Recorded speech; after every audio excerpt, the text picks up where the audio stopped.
বিসমিল্লাহির রহমানির রহিম। সুপ্রিয় শিক্ষার্থী, তোমরা সবাই আশা করি ভালো আছো। যে আমি আজকে তোমাদের মধ্যে আবার একটি বিজ্ঞান ক্লাস নিয়ে হাজির হচ্ছি। আমি প্রথমেই আজকের ক্লাসের শিরোনামটি বলবো না, আমি তোমাদের সাথে একটি চামচ শেয়ার করব। এই চামচের মাধ্যমে বলতে হবে যে আজকের ক্লাসটা তোমাদের গেস করতে হবে যে আসলে আজকের ক্লাসটা আমি কি নিতে যাচ্ছি। এটা একটা পদার্থ বিজ্ঞানের একটা টপিক। তোমরা সবাই মনোযোগ দিয়ে দেখো যে চামচে প্রতিবিম্ব সৃষ্টি হয়। এদিকে দেখো চামচে কি সৃষ্টি হচ্ছে, প্রতিবিম্ব। এই পাশে দেখো প্রতিবিম্ব সৃষ্টি হচ্ছে। তাহলে আজকের ক্লাসটা আমরা নিব দর্পণ এবং প্রতিবিম্ব। তোমরা সবাই যারা যারা মোবাইল সেটের সামনে আসো অথবা যারা যারা ল্যাপটপের সামনে আসো, সবাই তোমরা বসে পড়ো। দশম শ্রেণীর শিক্ষার্থী এবং পরীক্ষার্থী, সবাই নতুন দশম শ্রেণী যারা এবং পরীক্ষার্থী যারা আজকের এই সম্পূর্ণ ক্লাস থেকে তোমরা এখান থেকে সম্পূর্ণ চ্যাপ্টার সম্পর্কে একটি ভালো আইডিয়া পাবে। আমি আবুল হাসান, সহকারী শিক্ষক, আহমেদ বাণী একাডেমি স্কুল অ্যান্ড কলেজ। তাহলে আজকের ক্লাসটি হচ্ছে আমাদের অষ্টম অধ্যায়ের আলোর প্রতিফলন, পদার্থবিজ্ঞানের একটি গুরুত্বপূর্ণ টপিক। তো চলো আজকে আমরা শুরু করে ফেলি ক্লাস। দেখো, ক্লাসের প্রথমেই আমি তোমাদের জন্য একটা ভিডিও দেখাবো। এই ভিডিওটি তোমরা অনেকে ইউটিউবে অসংখ্যবার দেখেছো। তারপর আমরা যেহেতু খুব একটা প্র্যাকটিক্যাল এই মুহূর্তে আমাদের সাধ্যের মধ্যে নাই বিদায় দেখাতে পারছি না, এই কারণে এইটার মধ্যে একটু প্র্যাকটিক্যাল জিনিসটা একটু বেশি দেওয়া আছে। এই কারণে আমরা একটু তোমাদের একটা ভিডিও দেখাবো। তোমরা সবাই একটু ভিডিওটা দেখার চেষ্টা করো, এরপরে আমাদের আলোচনা শুরু হবে। তো ভিডিওর মধ্যে যেগুলো আলোচনা করবে, যে এখানে বলছে টাইপ অফ মিরর, কয় ধরনের দর্পণ হতে পারে। একটা বলছে প্লেন, একটা বলছে কনকেভ, আরেকটা বলছে কনভেক্স। তাহলে প্রথমটা হচ্ছে থ্রি টাইপ। তাহলে প্রথমটা হচ্ছে প্লেন, কনকেভ এবং কনভেক্স। প্লেনটা হচ্ছে সমতল, কনকেভ হচ্ছে অবতল এবং কনভেক্স হচ্ছে উত্তল। এই কনকেভ এবং কনভেক্স এই দুটো মিলে হয় হচ্ছে উত্তল। তাহলে দেখো প্রথম চিত্রের মধ্যে দেখো সেম হাইট দেখা যাচ্ছে। দ্বিতীয় চিত্রের মধ্যে দেখো উল্টা প্রতিবিম্ব সৃষ্টি হচ্ছে এবং ইনভার্টেড মানে উল্টো, এবং সামনে আসলে ইমেজটা ম্যাগনিফাই হচ্ছে, বড় হচ্ছে। এরপর তৃতীয় চিত্রটাও তোমরা ফলো করো। এটার মধ্যে আগে থেকে ছোট প্রতিবিম্ব দেখা যাচ্ছে, আগে থেকে ছোট প্রতিবিম্ব দেখা যাচ্ছে। তাহলে থ্রি টাইপ মিরর দর্পণ বা আয়না দেখানো হয়েছে। তাহলে তোমরা আসলে গেস করো আসলে কোনটা কোন দর্পণ। এটা হচ্ছে আমরা যে দর্পণটা আয়না ব্যবহার করি, এটা প্লেন বা সমতল দর্পণ, এটা হচ্ছে অবতল দর্পণ এবং এটা হচ্ছে উত্তল দর্পণ। আচ্ছা, এরপর খেয়াল করো যে plane mirror as a flat surface, এটা সমতল থাকে, পৃষ্ঠটা কি থাকে, একবার প্লেন পৃষ্ঠ থাকে, একদম সমতল পৃষ্ঠ থাকে। এরপর আমি ডিটেল এগুলো আবার বোঝাবো, তোমরা একটু এরপর দেখো গোলীয় দর্পণ আবার দুই রকমের, একটা হচ্ছে অবতল আর একটা হচ্ছে উত্তল। কনভেক্স হচ্ছে অবতল আর কনভেক্স হচ্ছে উত্তল। দেখো এখানে একটা চামচ দেখানো হয়েছে, যেটা আমিও নিয়ে এসেছি, তোমাদের আজকে দেখাবো। এখানে দেখো চামচটা দেখানো হয়েছে, এইটা প্র্যাকটিক্যালটা আমিও আজকে তোমাদের দেখাবো। তো খুব সহজে এই প্র্যাকটিক্যালের সাহায্যে উত্তল এবং অবতলটা বোঝা যায়। দেখো এই পৃষ্ঠটা হচ্ছে ভিতরের পৃষ্ঠ এবং এই পৃষ্ঠ হচ্ছে বায়ুর পৃষ্ঠ। এই পৃষ্ঠের দিকে যদি তাকাই তাহলে প্রতিবিম্ব উল্টো দেখা যাচ্ছে, তাহলে এই পৃষ্ঠের প্রতিবিম্ব উল্টো দেখা যাচ্ছে এবং সামনের দিকে আসলে প্রতিবিম্ব আকারটা বড় হয়ে যাচ্ছে। সামনের দিকে আসলে দেখো প্রতিবিম্ব উল্টো দেখা যাচ্ছে এবং সামনের দিকে আসলে প্রতিবিম্বটা বড় দেখাচ্ছে, সামনের দিকে ধরে নিলে দেখো প্রতিবিম্ব উল্টো দেখাচ্ছে। তাহলে এই পৃষ্ঠে যে দর্পণটা আছে সেটা হচ্ছে অবতল দর্পণ। এই পৃষ্ঠে যে দর্পণটা আছে সেটা হচ্ছে অবতল, ভিতরের পৃষ্ঠটা প্রতিফলক পৃষ্ঠ, এটা হচ্ছে অবতল দর্পণ। আচ্ছা, এরপরে দেখো তার অপোজিট পৃষ্ঠ যেটা, এটা হচ্ছে উত্তল দর্পণ। দেখো এটার মধ্যে একদম সোজা প্রতিবিম্ব সৃষ্টি হচ্ছে, উল্টা না, একদম সোজা। সেম ভিডিওতে যেটা দেখছো আমিও সেটা দেখাচ্ছি, তোমরা হয়তো বা খেয়াল করছো, সোজা প্রতিবিম্ব সৃষ্টি হচ্ছে। এবং সামনে থেকে যদি এটা সামনের দিকে আসলে প্রতিবিম্ব আকারটাও আবার বড় হচ্ছে, পেছনে নিলে একটু ছোট হচ্ছে। তাহলে আমরা সহজেই উত্তল এবং অবতল এবং উত্তল দর্পণটা এই সামান্য একটি চামচের সাহায্যেই বুঝতে পারলাম। আর একটু ভিডিওটা কন্টিনিউ করব। তাহলে এখানে এই আমরা তিন ধরনের যে দর্পণ আমরা একটু আগে দেখলাম, একটা হচ্ছে সমতল, আরেকটা হচ্ছে অবতল, আরেকটা উত্তল। এগুলো আসলে আমরা কী কাজে ব্যবহার করি? দৈনন্দিন জীবনে আমরা যেসব কাজে এই দর্পণগুলো ব্যবহার করি সেগুলো এখন একটু আমি তোমাদের এই প্র্যাকটিক্যালি দেখাবো। দেখো আমরা যে সকালবেলা যে শেভটা করি, এই শেভের সময় আমরা একটা দর্পণ ব্যবহার করি। দেখো শেভের সময় আমরা যে দর্পণটা ব্যবহার করছি এটা হচ্ছে একটি অবতল দর্পণ, ফেস ইজ ম্যাগনিফিকেশন। এবং এই পেছনের যেটা দেখো, দেখো ডিফারেন্ট, এই দর্পণটা দেখো এখানে দুইটা দর্পণ দেখানো হয়েছে। আমাদের বাস্তব জীবনে যে আয়নার সামনে দাঁড়াই তখন আমাদের প্লেন বা সমতল দর্পণ থাকে, এটা প্লেন পৃষ্ঠ মসৃণ হওয়ার কারণে এটা ফেল যায়, সেটা একই দেখা যায়। আমরা লিফটের সামনে দেখো, এখানে লিফটের সামনে আমরা যে প্রতিবিম্বটা দেখি সেটাও এক ধরনের কি প্লেন বা সমতল দর্পণ, প্লেন বা সমতল দর্পণ, প্লেন বা সমতল দর্পণ। আমরা ড্রাইভিং এর সময় গাড়ির মধ্যে দেখো সামনে এবং রেয়ার এবং পেছনে একটা দর্পণ ব্যবহার করি, সাইড মিরর যেটাকে বলি, সেটা আসলে এক ধরনের উত্তল দর্পণ, এক ধরনের উত্তল দর্পণ, আসলে এক ধরনের উত্তল দর্পণ। আমরা সেগুলো ব্যবহার করি। আমরা এগুলো ডিটেল পড়াবো তোমাদের ভিডিওতে, একটু জাস্ট জ্ঞান বৃদ্ধি করার জন্য, প্র্যাকটিক্যালি যেহেতু এই মুহূর্তে দেখানো সম্ভব হচ্ছে না, এই জন্য আমরা ভিডিওর মাধ্যমে প্র্যাকটিক্যালটা একটু শো করছি। এটা একটা গলীয় দর্পণ, দেখো এটি একটি গলীয় দর্পণ এবং এই দর্পণটা হচ্ছে একটা উত্তল দর্পণ। আমরা একটু আগে বলছি যে তাহলে দেখো প্রথমটা হচ্ছে অবতল, আমরা একটু পজ করি এখানে। প্রথমটা হচ্ছে অবতল, তারপরটা হচ্ছে প্লেন, তারপরটা প্লেন, তারপরটা উত্তল। এগুলো হচ্ছে আমরা গাড়িতে যেগুলো ব্যবহার করছি সেগুলো হচ্ছে উত্তল দর্পণ। আচ্ছা, এরপরে দেখো আমরা একটু সামনের দিকে তাকাই, এটা আমাদের আর দরকার নাই, আমরা নেক্সট স্লাইডে চলে যাব। এখন আমরা ভিডিও থেকে একটু সমতল, অবতল এবং উত্তল তিনটা দর্পণ সম্পর্কে একটি আইডিয়া হলো। আমরা বাসায় যে আয়না ব্যবহার করি সেই আয়নাটা একটা প্লেন পৃষ্ঠ এবং সেই আয়নাটি হচ্ছে একটি সমতল দর্পণ। এবং আমরা এছাড়াও দর্পণের বিভিন্ন ব্যবহার একটু আগে আমরা দেখে নিলাম। এখন আমরা নেক্সট স্লাইডে চলে যাব। আচ্ছা দেখো, তাহলে আজকের পার্টটা আমি আগেই বলেছি, তোমাদের একটা চামচ দিয়ে দেখাইছিলাম যে আজকের পার্টটা হবে দর্পণ এবং প্রতিবিম্ব, দর্পণ এবং প্রতিবিম্ব, খুবই গুরুত্বপূর্ণ পার্ট।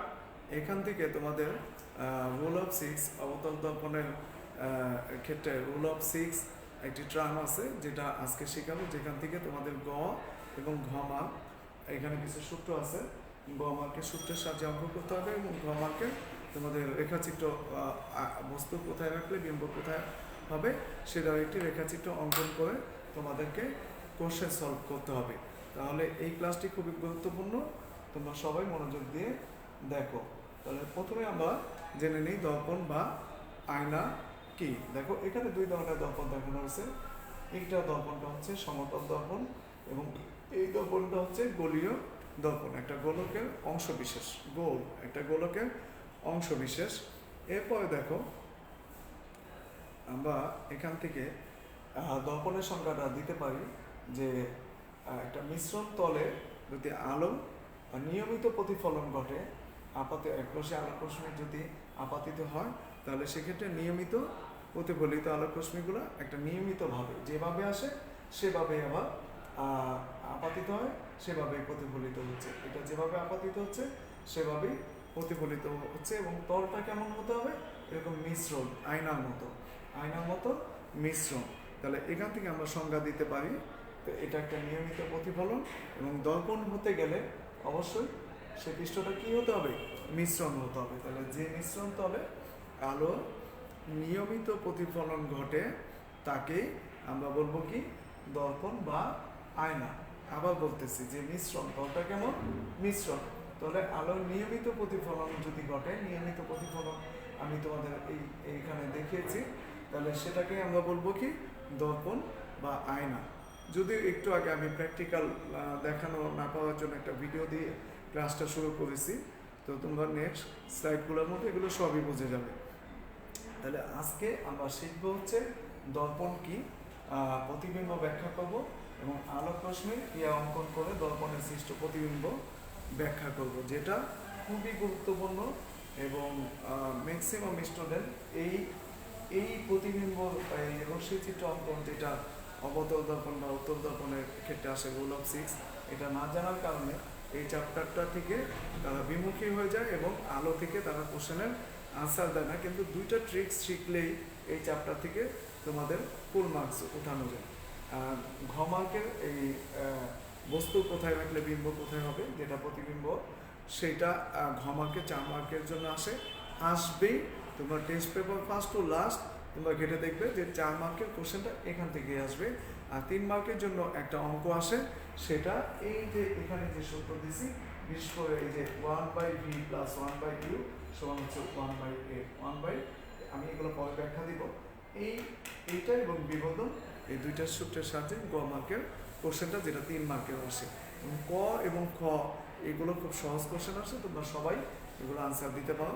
তাহলে আজকে পাঠ শেষে অবশ্যই আমরা আশা করব যে তোমরা সবাই পরীক্ষার খাতায় আজকের ক্লাসটি যদি মনোযোগ দিয়ে দেখো, তাহলে 10টি নম্বর তোমরা অবশ্যই দশম শ্রেণীর নতুন শিক্ষার্থী যাদের জন্য আমার এই ক্লাসটা আজকে করা, এবং যারা দশম শ্রেণীর পরীক্ষার্থী তাদেরও যদি এই চ্যাপ্টারটা থাকে শর্ট সিলেবাসে, আমার মনে হয় আছে, আমার যতটুকু জানি শর্ট সিলেবাসে এই চ্যাপ্টারটা আছে, তোমরা সবাই উপকৃত হবে। চলো তাহলে আমরা নেক্সট স্লাইডে চলে যাই। তাহলে দর্পণ বা আয়না সেটা আসলে দুই ধরনের, একটা হচ্ছে সমতল দর্পণ আর একটা হচ্ছে গলীয় দর্পণ। একটু আগে আমরা এগুলোর ব্যবহারও দেখে এসেছি। এরপরে দেখো আমরা গলীয় দর্পণের একটা সংজ্ঞা দিব। গলীয় দর্পণের সংজ্ঞা তুমি দুইটা জিনিস মনে রাখো, পৃষ্ঠটা কেমন হবে, গলীয়। প্রতিফলক পৃষ্ঠটা যদি মিশ্রণ থাকে এবং গলীয় থাকে, দুইটা জিনিস, মিশ্রণ হতে হবে এবং গলীয় হতে হবে, তাহলে এবং আলোর নিয়মিত প্রতিফলন করতে হবে, তাহলে সেই দর্পণটাকে বলবো আমরা গলীয় দর্পণ। গলীয় দর্পণ আবার দুই ধরনের, একটা হচ্ছে অবতল, যেটা একটু আগে আমরা শিখলাম কনকেভ, আর একটা হচ্ছে উত্তল, একটু আগে যেটা শিখলাম কনভেক্স। তাহলে অবতল দর্পণ চেনার উপায় কি, উত্তল দর্পণ চেনার উপায় কি, তোমাদের খ মার্কের কোশ্চেনে প্রায় সময় বিভ্রান্তি করার জন্য এই কোশ্চেনটা আসে। এই কোশ্চেনটা দেখো, অবতল দর্পণ চেনার ক্ষেত্রে একটি আঙ্গুল খারাপভাবে স্থাপন করে যদি লক্ষ্যবস্তুর দিকে, এটা একটা অবতল দর্পণ, এটা একটা, এই যে দেখো এটা একটা অবতল দর্পণ এবং এটা হচ্ছে উত্তল দর্পণ। তাহলে এই যে এখানে যদি একটা আঙ্গুল খারাপভাবে স্থাপন করে যদি সোজা প্রতিবিম্ব সৃষ্টি করে, তাহলে এবং লক্ষ্যবস্তুর চেয়ে বড় হয়, তাহলে এই দর্পণটি হবে অবতল। আমরা চেনার উপায় একটু জেনে নিলাম। এরপরে দেখো উত্তল দর্পণ চেনার কি উপায় আছে। উত্তল দর্পণ চেনার ক্ষেত্রে দর্পণ একেবারে নিকটে একটি আঙ্গুল খারাপভাবে স্থাপন করলে যদি সোজা, এই যে উত্তল যদি সোজা, দেখো এই যে তোমরা চিত্রের দিকে দেখো, আমার সোজা এই নখ দেখো, এই যে চিত্রের দিকে আসলো সোজা, এবং লক্ষ্যবস্তুর থেকে এই বিম্বটা ছোট হবে, বস্তুর থেকে বিম্বটা দেখো অনেকটা ছোট দেখাচ্ছে, তাহলে এখানে যে দেখাচ্ছে সেই দর্পণটি হচ্ছে উত্তল। তাহলে আজকে সহজে আমরা একটি চামচের সাহায্যে উত্তল এবং অবতল দর্পণ কিভাবে চিনব সেটা আমরা জেনে নিলাম। আচ্ছা, এরপর আমরা দেখো আমরা কোন পৃষ্ঠ প্রতিফলক পৃষ্ঠ হিসেবে কাজ করবে সেটা আমরা একটু তোমাদের দেখাই। গোলকের উত্তল পৃষ্ঠ হচ্ছে প্রতিফলক পৃষ্ঠ হিসেবে কাজ করে উত্তল দর্পণে। এবং অবতল দর্পণে অবতল পৃষ্ঠ প্রতিফলক হিসেবে কাজ করে। দেখো এটা একটি অবতল দর্পণ এবং এই পৃষ্ঠটা হচ্ছে প্রতিফলক পৃষ্ঠ, এই পৃষ্ঠটা হচ্ছে প্রতিফলক পৃষ্ঠ, এই পৃষ্ঠটা হচ্ছে প্রতিফলক পৃষ্ঠ এবং এটা একটি উত্তল দর্পণ এবং এই বাইরের পৃষ্ঠটা হচ্ছে প্রতিফলক পৃষ্ঠ। তাহলে প্রতিফলক পৃষ্ঠ কোনটা এটা আমরা এই চিত্রের সাহায্যে খুব সহজেই জেনে গেলাম। এরপর আমরা নেক্সট চিত্রে চলে যাই। সেটা দেখো, আমরা গোলীয় দর্পণটাকে একটা গোলকের অংশ বলেছি, যেটা একটা গোলকের অংশ হবে সেটাই কি গোলীয় দর্পণ এবং যেখানে আলো নিয়মিত প্রতিফলন হবে এবং পৃষ্ঠটা হবে মিশ্রণ, পৃষ্ঠটা হবে মিশ্রণ। তাহলে এখানে দেখো দুই ধরনের দর্পণ দেখানো হয়েছে। এটা হচ্ছে উত্তল দর্পণ, এটা হচ্ছে উত্তল দর্পণ, এই যে এই প্লেন এইটা, এবং ভেতরের যেটা সেটা হচ্ছে অবতল দর্পণ। ভেতরেরটা এই যে চামচের সাহায্যে তোমরা আবার দেখে নাও, এটা হচ্ছে উত্তল দর্পণ এবং এটা হচ্ছে অবতল দর্পণ। একটু দেখো, এরপরে আমরা নেক্সট স্লাইডে চলে যাই। প্রতিফলক পৃষ্ঠটা মিশ্র এবং গোলীয় হতে হবে, এটা আমরা একটু আগে সংজ্ঞার মধ্যেই জেনে গিয়েছি। এরপরে দেখো, আমরা গোলীয় দর্পণের আমরা কয়েকটা জিনিস শিখে নিই। প্রধান অক্ষ কোনটা, অনেক শিক্ষার্থী তোমরা এই জিনিসগুলো জানো না। তাহলে এন যদি এটা দর্পণের মেরু হয়, পি এন একটি গোলীয় বা অবতল দর্পণ। এই পৃষ্ঠটা হচ্ছে প্রতিফলক পৃষ্ঠ, এই পৃষ্ঠটা হচ্ছে প্রতিফলক পৃষ্ঠ। তাহলে গোলীয় দর্পণ হচ্ছে এন এবং এন, আর এবি হচ্ছে প্রধান অক্ষ। এবিটা হচ্ছে কি প্রধান অক্ষ। এরপরে দেখো পিটা হচ্ছে দর্পণের মেরু, পিটা হচ্ছে কি দর্পণের মেরু হচ্ছে পি। এরপরে দেখো সি হচ্ছে বক্রতার ব্যাসার্ধ, বক্রতার কেন্দ্র হচ্ছে সি, বক্রতার কেন্দ্র হচ্ছে সি। এবং এফ হচ্ছে গৌণ অক্ষ হচ্ছে ইএফ, এটা দরকার হয় না আমাদের। বক্রতার ব্যাসার্ধ হচ্ছে আর, এখান থেকে এই পর্যন্ত যে দূরত্ব সেটাই হচ্ছে আর, সেটা হচ্ছে বক্রতার ব্যাসার্ধ সিপি, এখান থেকে এই পর্যন্ত। এবং বক্রতার ব্যাসার্ধ এই সি থেকে আমরা চিত্রটা কিভাবে অঙ্কন করব, আমরা একটা কম্পাস কেন্দ্র ধরে আমরা এভাবে একটা পার্ট নিব, সেখানে এই কেন্দ্রটাকে বলবো বক্রতার কেন্দ্র সি, সেটাকে আবার এই যে পার্টটা নিব এই পাশে একটা পৃষ্ঠ নিব, সেটাকে আবার অর্ধেকের বেশি ব্যাসার্ধ নিয়ে ওই দিকে মাঝখানে একটা মিডল পয়েন্ট তৈরি করতে হবে। সি এবং পি এর মাঝখানে একটা মিডল পয়েন্ট, সেটা হবে হচ্ছে প্রধান ফোকাস, আমরা দুইটা গোলীয় দর্পণের অবতল উত্তল দুইটাই একটু দেখিয়ে দিই। দেখো এখানে দেখো এটি একটি অবতল দর্পণ এবং এটি একটি উত্তল দর্পণ। তাহলে এখানে কি ঘটনা ঘটেছে, যে প্রধান অক্ষ বরাবর যখন একগুচ্ছ আলোক রশ্মি প্রতিফলক পৃষ্ঠে আপতিত হয়েছে, তখন প্রতিফলিত হয়ে সেটা এ বিন্দুতে প্রধান ফোকাসে মিলিত হয়েছে। আর এখানে দেখো যখন উত্তর পৃষ্ঠে আপাতিত হয়েছে সেগুলো ছড়িয়ে পড়েছে এবং ছড়ানোগুলোকে পেছনে বর্ধিত করলে এই বিন্দুতে অপসৃত হচ্ছে। তাহলে এটা আমাদের অনেক সময় জানা দরকার লাগে, এই জন্য আমরা জেনে নিলাম। এবং এখানে দেখো এই যে এখান থেকে এই পর্যন্ত, তার মানে পুরোটা হচ্ছে বক্রতার কেন্দ্রের অর্ধেক হচ্ছে প্রধান ফোকাস। এই প্রধান ফোকাস এর থেকে পি পর্যন্ত দূরত্ব হচ্ছে r/2। এটা তোমাদের ইকুয়েশন আকারে আসে না, এজন্য f সমান r/2। এখানে আমি ফোকাস দূরত্ব ছোট হাতের f সমান r/2 আমি এখানে লিখে রেখেছি। এখান থেকে এই পর্যন্ত হচ্ছে ছোট হাতের f, যেটা মান হচ্ছে r/2, ব্যাসার্ধ অর্ধেক। তাহলে দেখো বক্রতার কেন্দ্র হচ্ছে সি, ব্যাসার্ধ হচ্ছে আর, মেরু হচ্ছে পি, ফোকাস বিন্দু এফ এবং ফোকাস দূরত্ব ছোট হাতের এফ সমান কত, r/2। আচ্ছা, আমরা এরপর নেক্সট স্লাইডে চলে যাই। খেয়াল করো, এই দর্পণটা দেখে তোমরা এই পৃষ্ঠটা যেহেতু প্রতিফলক পৃষ্ঠ, তাহলে দর্পণটি হচ্ছে অবতল। তাহলে এখানে দেখো প্রধান অক্ষ বরাবর আলোক রশ্মি আসলো, সেটা প্রধান ফোকাস দিয়ে চলে গেল, প্রধান ফোকাস দিয়ে চলে গেল। আবার প্রধান ফোকাস দিয়ে যেটা গেল সেটা প্রধান অক্ষের সমান্তরাল হলো। আমরা একটু পরে এই নিয়মগুলো শিখবো। এটা হচ্ছে প্রধান ফোকাস, এটা হচ্ছে প্রধান ফোকাস। তাহলে প্রধান ফোকাস এফ, ফোকাস দূরত্ব এফপি সমান হচ্ছে ছোট হাতের এফ, এবং এফ এবং পি এ দুটা হচ্ছে বক্রতার ব্যাসার্ধ অর্ধেক, এর মান হচ্ছে r/2।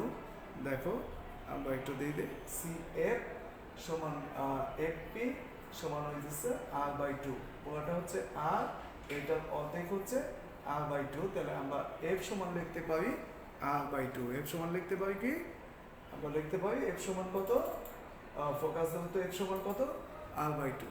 অনেক অঙ্কেই গমার্কে যখন অঙ্ক আসে তখন ফোকাস দূরত্ব আমাদের বের করতে হয়। এটার সূত্র হচ্ছে এফ সমান কত, r/2। আচ্ছা, এরপর সমতল দর্পণের আমরা কিছু বৈশিষ্ট্য দেখব। সমতল দর্পণের আমরা কিছু বৈশিষ্ট্য দেখব। দেখো খুব সহজেই দেখা যাচ্ছে দর্পণ হতে বস্তু এবং বিম্বের দূরত্ব সর্বদা সমান হবে। বস্তু এবং বিম্বের দূরত্ব, বস্তু এবং বিম্ব, বস্তু যেখানে বিম্ব সেখানে ইমেজটা, তার ইমেজটা প্রতিবিম্বটা সেখানেই গঠিত হয়েছে, সেখানেই গঠিত হয়েছে। একটু পরে কিন্তু আমাদের সাথে কারা কারা জয়েন আসো আমি সেটা দেখব। তোমরা সবাই ক্লাস সম্পর্কে ভালো লাগা অথবা কোন বিষয়টা বুঝতে না পাওয়া সেটা আমাকে কমেন্টসে জানিয়ে দাও, জানিয়ে দাও। আচ্ছা, এরপরে দেখো এখানে দেখো বিম্ব সর্বদা কি হয়, সোজা এবং অবাস্তব হয়, সোজা এবং অবাস্তব হয়। সমতল দর্পণের বৈশিষ্ট্যগুলো পরীক্ষায় আসে, সেটা তোমরা মুখস্থ করে ফেলো। এখন এটার সাথে খুব সহজেই বুঝবো, বস্তু এবং বিম্বের আকার দুটো সমান থাকে। এখানে 2 ফুট হলে এখানেও ইমেজটা হবে যেটা, সেটাও হবে 2 ফুট, সেটাও হবে 2 ফুট। এবং শেষের দিকে যেটা পার্শ্ব পরিবর্তন দেখবা, তোমার আয়নার মধ্যে যদি কোনো লেখা দেখাও তাহলে দেখবা যে সেটা উল্টা দেখায়, তাহলে পার্শ্ব পরিবর্তন ঘটে, সেটা উল্টা দেখায়। আচ্ছা, এরপরে দেখো আমরা একটা বস্তু রাখবো একটা দর্পণে, সেখানে প্রতিবিম্ব, দেখো বস্তু রাখছি আমরা এখানে, লক্ষ্যবস্তু রাখছি আমরা এখানে, প্রতিবিম্ব সৃষ্টি একই দূরত্বে প্রতিবিম্ব সৃষ্টি হয়েছে, একই দূরত্বে প্রতিবিম্ব সৃষ্টি হয়েছে। দেখো সেলুনে গেলে তোমরা এই ঘটনাটা প্রায় দেখো যে যখন দেখো এখানে এটা হচ্ছে বস্তু এবং এটা হচ্ছে বিম্ব, প্রতিবিম্ব যেটাকে বলে বস্তু, এবং এটা হচ্ছে প্রতিবিম্ব। কারণ হচ্ছে আমরা এখন প্রতিবিম্বটা পড়াবো, যেটা আমাদের জন্য খুবই গুরুত্বপূর্ণ, যেটা আমাদের জন্য খুবই গুরুত্বপূর্ণ। তাহলে বস্তু, এটা হচ্ছে প্রতিবিম্ব। আমরা প্রতিবিম্ব সংজ্ঞাটা একটু জেনে নিব। তাহলে প্রতিবিম্ব সংজ্ঞা কিন্তু এখান থেকে বলা যেতেছে, কোনো বিন্দু থেকে নির্গত আলোক রশ্মি কোনো তলে প্রতিফলিত হয়ে দ্বিতীয় কোনো বিন্দুতে মিলিত হয় বা অপসৃত হয়, সেটাকে আমরা বলবো যে প্রথম বস্তু প্রতিবিম্ব। আচ্ছা, প্রতিবিম্বটা বাস্তবও হতে পারে, অবাস্তবও হতে পারে। এখন আমরা যেটা রুল অফ 6 পড়বো, খুবই খুবই গুরুত্বপূর্ণ। তোমরা সবাই ভালো করে এই জিনিসটা খেয়াল করো, তাহলেই তোমাদের বাস্তব নাকি অবাস্তব, বাস্তব মানে যদি মিলে যায় বস্তু এবং আলোক একটু পরে তোমরা জানতে পারবে এই বিষয়।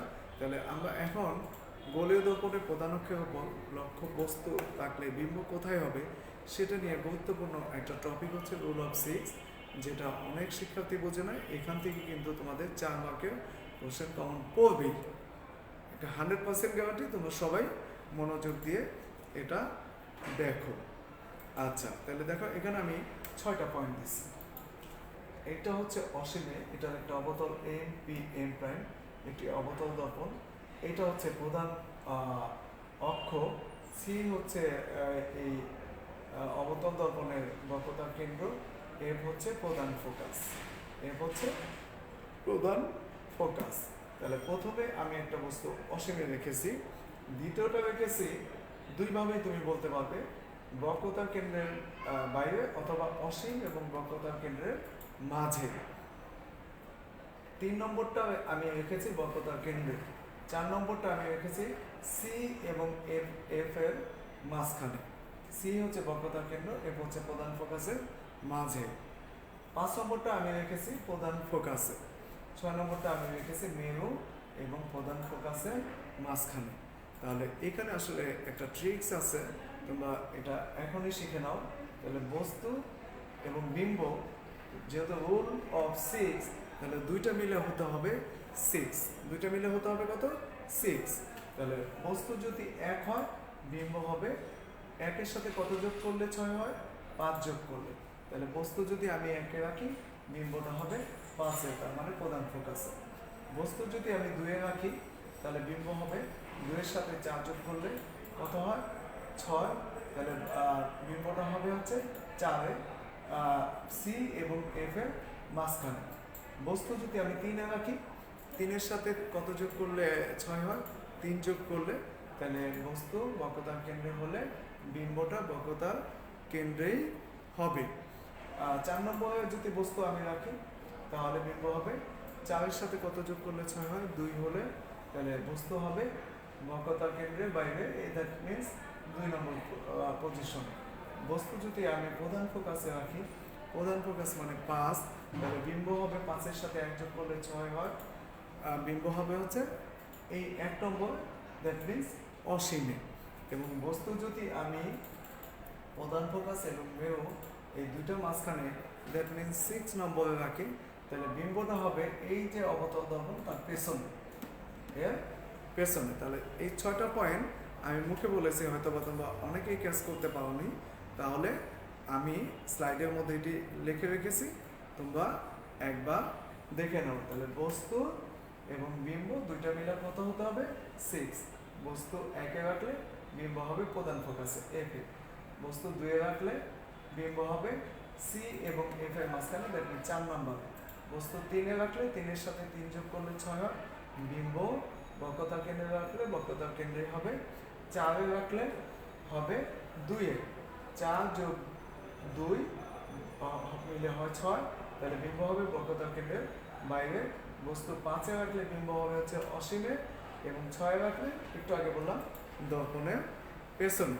তাহলে বস্তু কোথায় রাখলে বিম্ব কোথায় হবে, সেটা কিন্তু আসলে তোমাদের মধ্যে কনফিউশন থাকার কথা না। এগুলো আমরা ডিটেল এই 6টা পয়েন্টই আমরা দেখাবো। তোমরা সবাই মনোযোগ সহ, যদি সম্ভব হয় তোমরা খাতা কলম নিয়ে আমার সাথে সাথে তোমরা এগুলো বস্তু এবং বিম্বের অবস্থান দিয়ে এর অবস্থান, আকৃতি, প্রকৃতি, যেটা 4 মার্কের কোশ্চেনে আসবে, সেটা তোমরা আমার সাথে এখনই ড্রয়িং করো। আর ড্রয়িং করার পদ্ধতি তো বলছি, সি কাটা কম্পাস নিবে, সেখান থেকে এভাবে একটা বৃত্তচাপ নেবে। এই পৃষ্ঠটা অবতল পৃষ্ঠ হবে, এবং সি এবং পি মেরু পর্যন্ত এটাকে আবার সমদ্বিখণ্ডিত করবে, যেটা এফ হবে, যেটাকে প্রধান ফোকাস দিবে। আচ্ছা, এরপরে দেখো এই রুল অফ 6-এ তাহলে তোমাদের কোনো সমস্যা নেই, খালি এর প্রয়োগ নিয়ে জাস্ট তোমাদের জানতে হবে। তাহলে আমরা চলে যাই এখানে একটু বলে নিই যে বস্তু যদি 1-এ রাখি, 1 থেকে 4 পর্যন্ত বাস্তব এবং উল্টো প্রতিবিম্ব হবে। কারণ হচ্ছে বস্তু এখানে হবে অত্যন্ত খর্বিত, এখানে হবে খর্বিত, এখানে হবে লক্ষ্যবস্তুর সমান, ছোট থেকে আস্তে আস্তে সমান, সমান থেকে আস্তে আস্তে বড়। এবং 5 এবং 6 যে অবাস্তব এবং সোজা প্রতিবিম্ব হবে। এটা একটু দেখো, প্রতিবিম্ব গঠনের রশ্মি চিত্রের নিয়ম। এখানে দেখো 3টা পয়েন্ট আমি হাইলাইটস করছি। যদি বক্রতার কেন্দ্র দিয়ে একটা আলোক রশ্মি তুমি আপাতিত করো, তাহলে সেটা বক্রতার কেন্দ্র দিয়েই ব্যাক করবে। তার মানে সির মধ্যে দিয়ে যদি কোনো আপাতিত আলোক রশ্মি তুমি প্রতিফলিত করো, তাহলে সেটা ওই পথেই আবার ফিরে যাবে।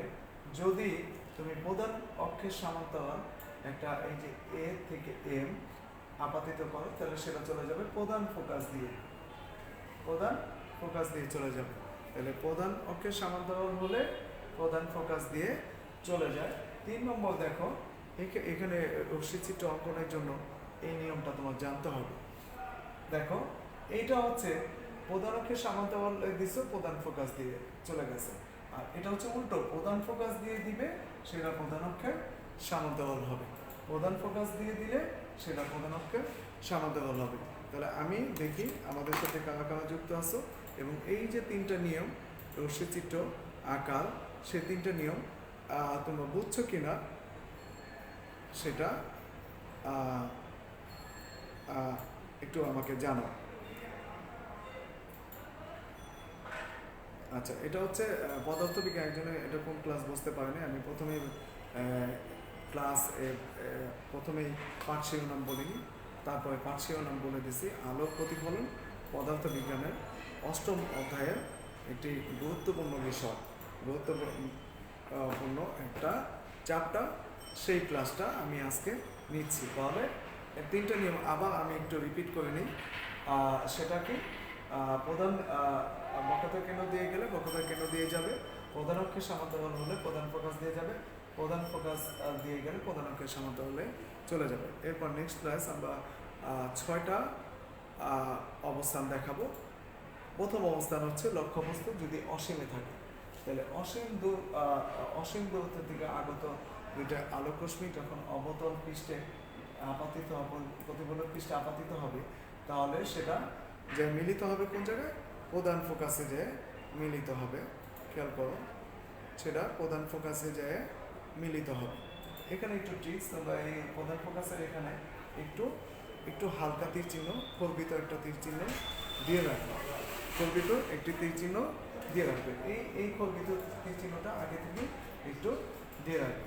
তাহলে 1 নম্বর পজিশন হচ্ছে লক্ষ্যবস্তু যদি অসীম দূরে অবস্থান করে, তাহলে অসীম দূরত্ব থেকে আগত দুইটা আলোক রশ্মি যখন অবতল দর্পণে আপাতিত হয়েছে, তাহলে সেটা প্রধান ফোকাসে যে মিলিত হয়েছে। তাহলে এর অবস্থান কোথায়?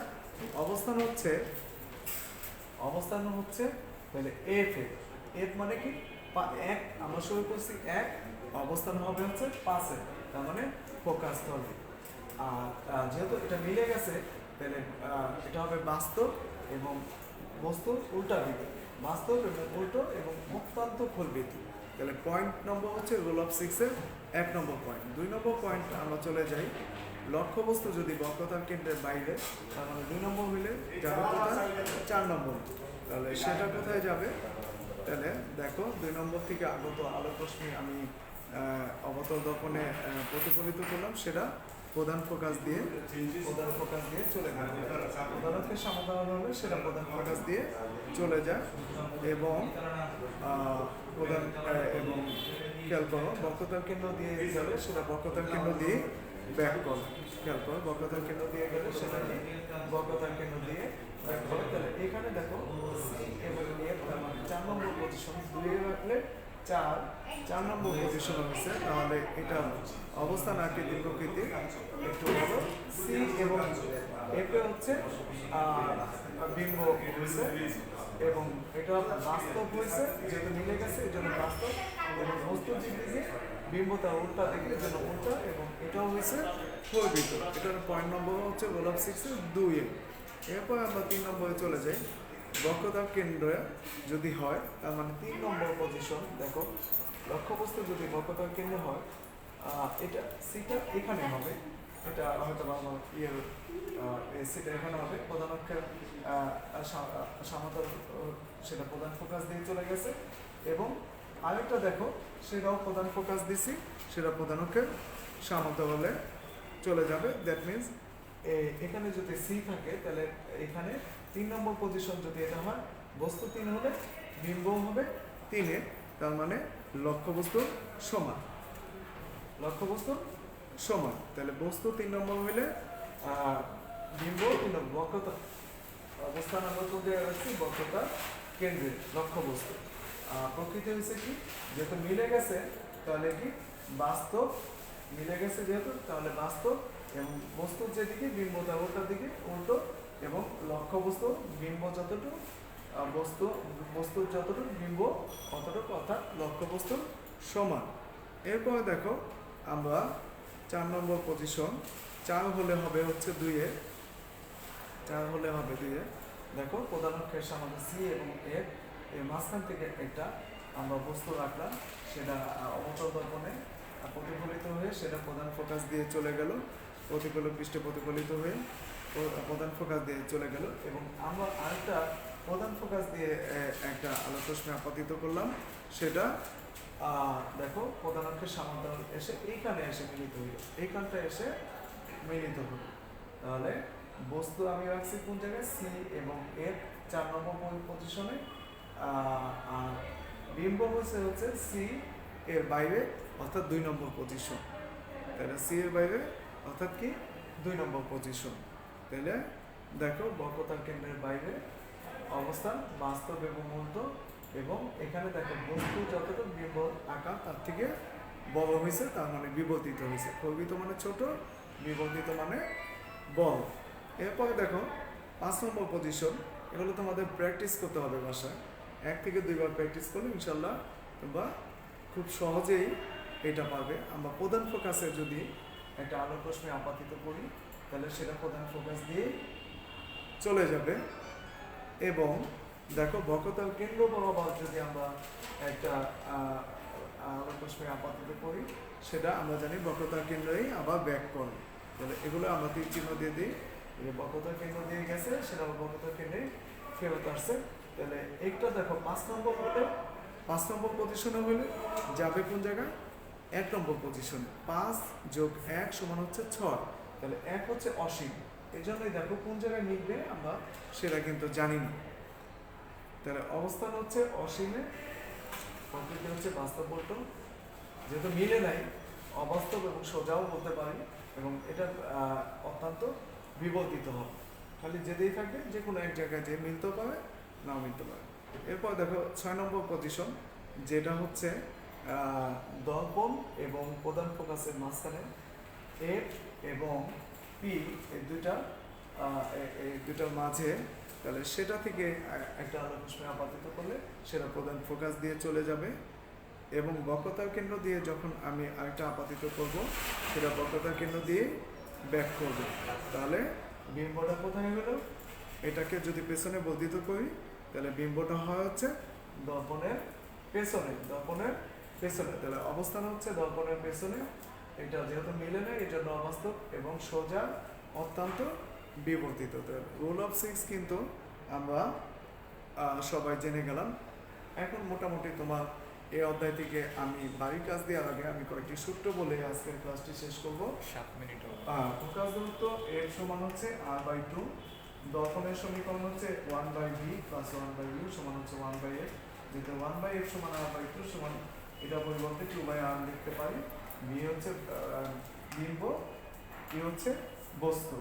আর বিবর্ধনের সমীকরণ তোমাদের বইতে আছে m সমান l'/l, এটা হচ্ছে এটা l হচ্ছে বিম্বের দৈর্ঘ্য, এটা হচ্ছে বস্তুর দৈর্ঘ্য। এটাকে আবার অন্যভাবে লেখা যায় -v/u, এটা অনেক ক্ষেত্রে প্রয়োগ হয়। m এর মান যদি 1 এর থেকে বড় হয় তাহলে বিবর্ধিত বিম্ব হবে, যদি ছোট হয় তাহলে ফলিত বিম্ব হবে। এটা তোমাদের সমীকরণ 3 মার্কের যে কোশ্চেন আসে সেটার জন্য লাগবে, এবং 4 মার্কের জন্য রুল অফ 6 পড়িয়েছি, সেখান থেকে ইনশাল্লাহ কমন পড়ে যাবে।